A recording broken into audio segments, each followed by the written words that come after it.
Hey y'all, it's Jennifer. Welcome back to my channel. Today I am coming to you with a Feb Regency video, and this video is going to be all about where I think you should start with Percy Shelley. I thought in honor of Feb Regency this year I would do a few videos telling you where I think you should start with my favorite romantic poets. The romantic poets do kind of have two generations. I am far more comfortable and I'm more well-read in the second generation, which is Byron, Keats, and Shelley. The writers in their cohort are the ones that I'm more interested in, and frankly, I like them quite a bit more than I do somebody like Coleridge or Wordsworth. Today, I thought we could talk about Percy Shelley because he is really the one who started it all for me. And I automatically went down the rabbit hole after discovering him. And so I owe a lot to Percy Shelley. I owe my obsession with the romantics to him. And I just tend to really like him. I think probably objectively, I have also read the most from him. And I feel like I made some mistakes when I started reading him actually.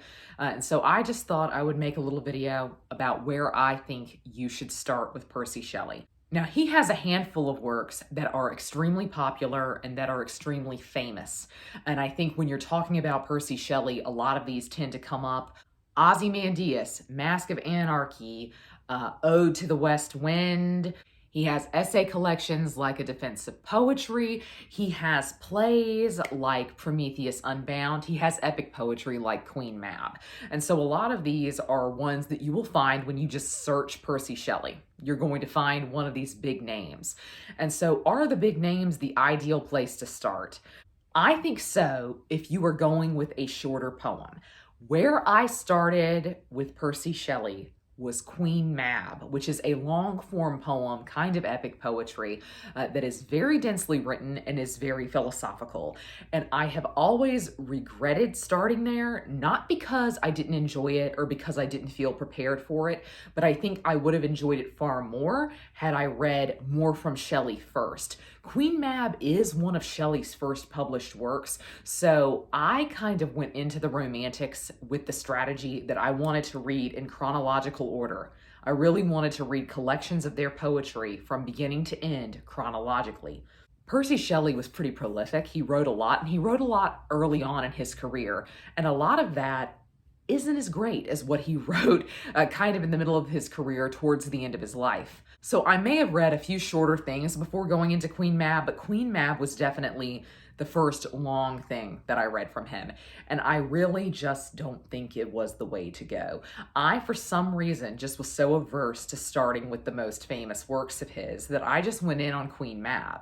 Of his longer form poetry and the plays that he wrote, which were never intended to put on, so in many ways the plays he wrote also functioned as long form poetry.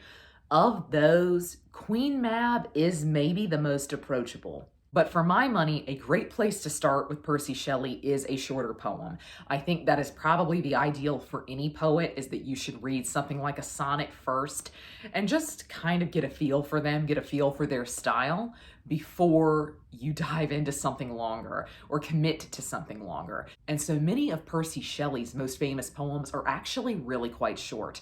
Probably the most famous of his really short poems is Ozymandias, and this is a great place to start. It is absolutely stunning. Ozymandias is about a forgotten statue out in the desert, and it was written after Percy Shelley, I think, saw an Egyptian monument at the British Museum, and he started kind of meditating on the passage of time.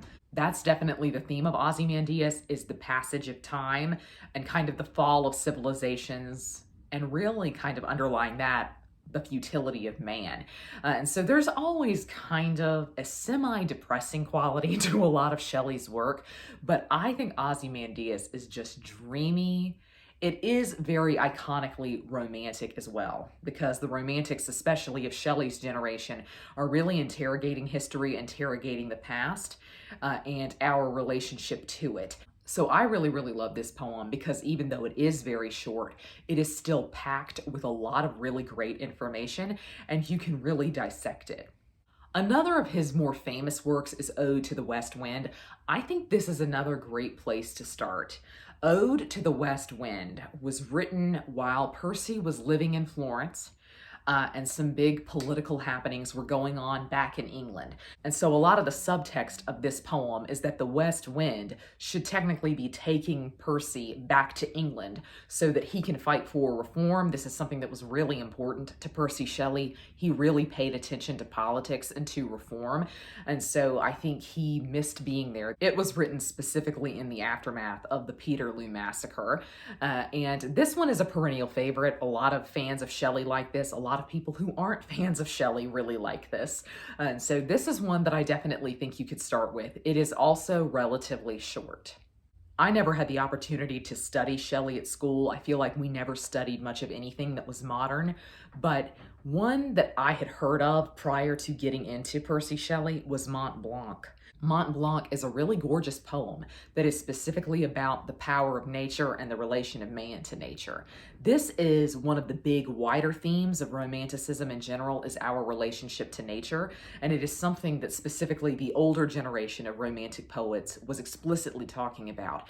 And so this is something that was really important to Coleridge, Wordsworth, and it shows up quite a bit in the second generation, but I always have felt like Shelley, Keats, Byron, they are far more concerned with architecture than they are with nature. They are more city focused than nature focused, and that vibes more with me personally. But this is a great example of that nature theme and kind of the theme of the sublime, which was also a wider theme for Romanticism. I think if you were looking for a typical example of a romantic poem, I think Mont Blanc is it. I really enjoy Mont Blanc. It is not in my top 10 for Shelley, maybe not even in my top 20, but it's still really enjoyable because he wrote it.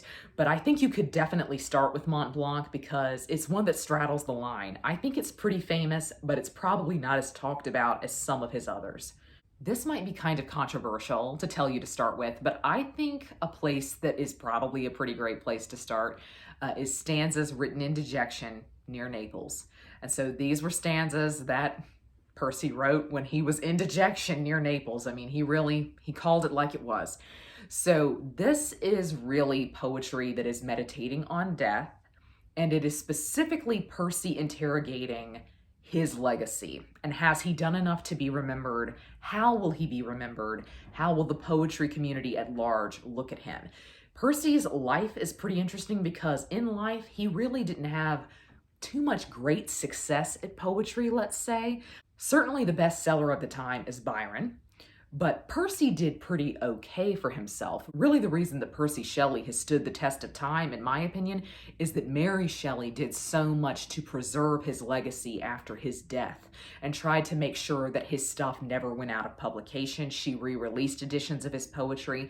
And so it is interesting to see Percy have a conversation about his legacy while he is still living, kind of with the cognizance that maybe he will have an early death.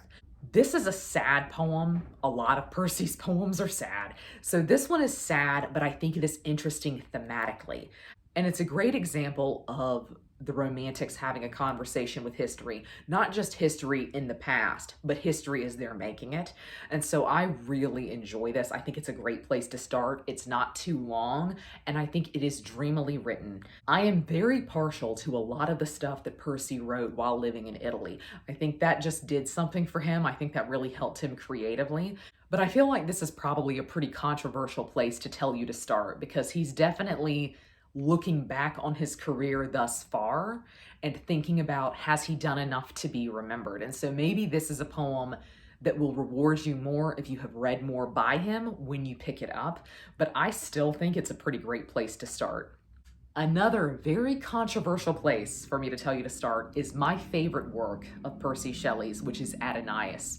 So Adonais is a great place to start if you are someone who is familiar with the other Romantics. If you are specifically familiar with Keats, you will really enjoy this because this is what Shelley wrote after Keats died. Adonais is kind of a play on words. It's specifically referencing Adonais, who is a figure from Greek mythology who quite famously had an incredible elegy written for him. And so this is Shelley writing an elegy for Keats, who he thinks is one of the greats. This is a longer poem than the others that I have mentioned, but it is truly stunning, and it is, in my opinion, the best thing Shelley ever wrote. Something I try to keep in mind when I am recommending where to start with certain authors is that you may not get on with them. You may not fall in love with them, and so maybe what you want to read is really the best they have to offer. I think Adonais is the best that Shelley ever wrote. It is truly beautiful. I cried reading it. And it's very, very sad. It talks explicitly about death, not just the death of Keats, of a man who died too young, but it is Percy processing the death of his children and also processing the death of a great relationship with Mary Shelley, his wife. She changed quite a bit after they lost some of their children. It grieves Napoleonic Europe, pre-Napoleonic Europe. It is a very deep and introspective poem, and I think it will hit you pretty hard because it will make you start to think about things that you have grieved, whether that's people or times in your life. And I think it's just a really relevant poem. It's fresh. It feels very fresh and new. And that's an odd thing for me to say because I typically don't like poetry that's fresh and new. I like poetry to feel like it's super old. And for the most part, that's what Percy does. He likes to structure his poetry based on ancient formats. He likes to discuss history. He likes to discuss old form. This feels very fresh and new, and in some ways, it feels like it could have been written yesterday. Percy is a special poet because I feel like he puts a lot of himself into his work. So sometimes you're reading him and you're feeling a little bit like you're having a conversation with him. Whenever you comment on his poetry, it is as if you are commenting on him personally. And Adonais is one of those situations where you are talking on the surface about Keats, but underneath you're talking about a lot of things, and a lot of things personally. If you are a fan of Keats, I think you will find that this is a pretty fantastic send-off for him. At any rate, it's my favorite thing that he wrote. I think it is truly dreamy, it is gorgeous, it is also very iconically romantic in terms of theme. And I think if you believe you're not going to get on with Shelley and you just want to read what you think is going to be his best, that's Adonais, in my opinion. Adonais is his best. Percy also has several long-form poems that masquerade under the genre of play. Now, a lot of times, these plays he wrote were never intended to be put on. They are just in general for him to show off what he can do with verse. The most famous of these is Prometheus Unbound. This is one that a lot of people read on its own. For a lot of people, this is the only Shelley that they've read. And I think that's really interesting because to read this, I think you need to have a very good background knowledge of Prometheus Bound, which is an ancient Greek play by Aeschylus. Prometheus Bound by Aeschylus was one of a trilogy of plays, and only the first one survives. So Percy is technically writing the sequel to Prometheus Bound by writing Prometheus Unbound. And so if you're very familiar with the classics and you're really interested in Greek mythology, Prometheus Unbound is dreamy and gorgeous. I do think you can start here because it's clear to me that a lot of people started here. But don't just think of this as a Greek myth retelling or something carrying on from an ancient classic. It is very fresh and new as well. It is having a lot of conversations about ideals and topics that were really popular during the Regency and Romantic period. And so this is also very philosophical in origin, but I think it is far more approachable than something like Queen Mab. I really struggled with Queen Mab, and so I just want to steer people clear of that. I just don't think that should be your first entry into Shelley's world. But I really, really love Prometheus Unbound. I do think you can start here, though it is pretty dense. Another play of Shelley's is The Cenci, which is a retelling of a crime that happened in the late 1500s in Rome. It's a very famous story in Rome's history where a man was abusing his wife and his two children, and his daughter comes up with the plot to kill him.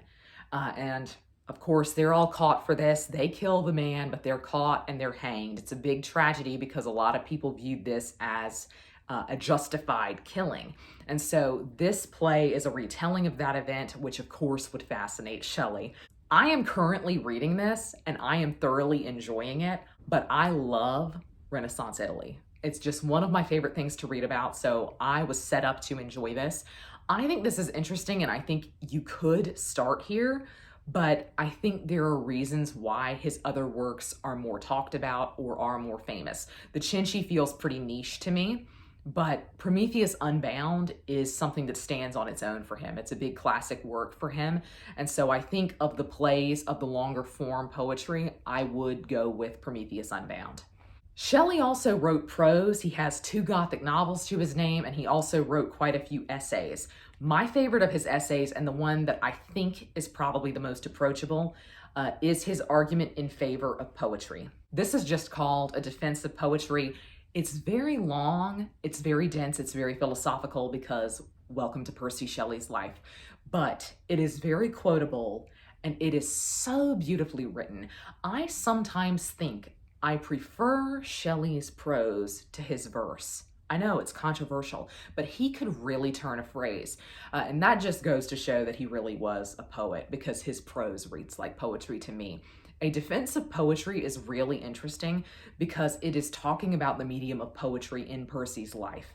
And poetry at the time that Percy Shelley was living was certainly more popular than it is today. But this defense of poetry is in defense of it as a medium for political thought, for philosophical thought, for conversation at all. I think it's really interesting because to me, those arguments always play better in poetry than they do in prose. And so I just think this is a really interesting essay and it's a great glimpse into the time period. There are many other places that you could start with Shelley. There are many of his lesser known poems that are fantastic and you could definitely start there. But this is where I would suggest you start. These stick out to me as great entry points for Percy Shelley's oeuvre. I would love to know down below if you have read any of these, what your favorite poem by Percy Shelley is. I would love to know how your Feb Regency is going, but that's going to be all from me today. I hope you're all having a great week. Happy reading. Goodbye.